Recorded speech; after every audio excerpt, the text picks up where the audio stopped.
it is finished. With that, he bowed his head and gave up his spirit. My message tonight is entitled, It is Finished. Now what? In today's world, we find that many of us are asking the question, now what? Now, I'm sure many of you agree with me, and if you don't know what that is, this is the situation where you complete an assignment or you finish something that's really important and you just sit back and you say, what happens now? Where do I go from here? Now what? Like, when I got my high school diploma and my grandparents were looking at me wondering when I'm gonna get out of the house. And I'm just like, now what? Or you get married and you have the fancy plastic cups and the bubbles and the buffet line and open bar that your cousin woman loves to stand by, and you just say, now what? Or you've worked your entire life supporting your family, now it's time to hang the tile, kick your heels off and relax. But you wonder, now what? What we see is that many facets of our lives, the completion of something monumental tends to lead to the question of now what? And it's something that we have to think about and try to figure out. In our text today, we bear witness to Jesus Christ undergoing the crucifixion. He takes one final drink and proclaims to the world, it is finished. It is in this moment that we see Jesus pay the ultimate price for our sins. And he knew this day would come. We can see that looking back in the text, going back as far as John 13, where he makes mention of feeling a future betrayal at the Last Supper. You see, Jesus knew all along what would happen there. He fully understood his assignment, the savings of our souls, and what it would require. And it's at that moment, up there on that cross, is where Jesus' monumental assignment came to a close with those three simple yet powerful words. So, now what? See, this is where things got good for me. So, Jesus was up on that cross and said, it was finished. Now, it can stand for a lot of things. I mean, that's an it. Food is an it. That drink that he drank is an it. Or an assignment, or a goal, or a task, or a mission is an it. But in the context of this word, the word it does not signify that he was finished. It signifies that he was only complete with his earthly duties, but not yet done with his purpose.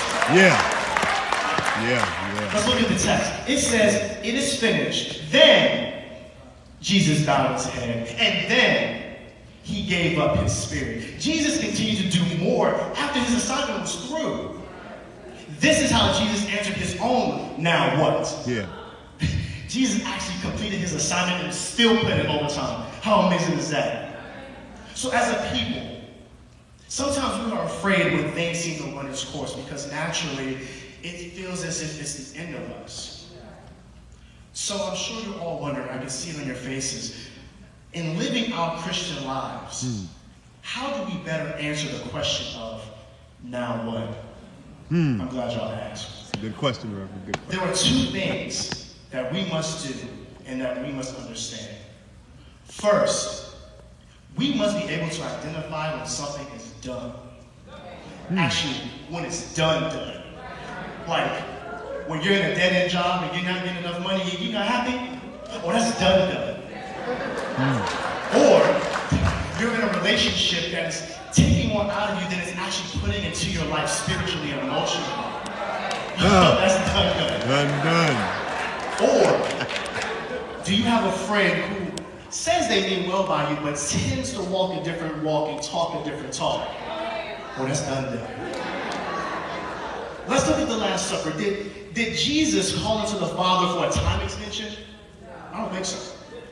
Did he ask the Father for more time while up on the cross to get a few extra hours, a few extra days to try to make a change?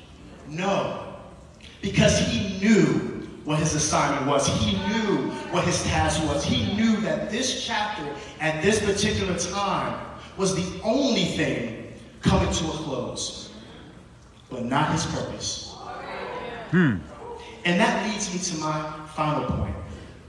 The completion of an assignment is not the completion of me.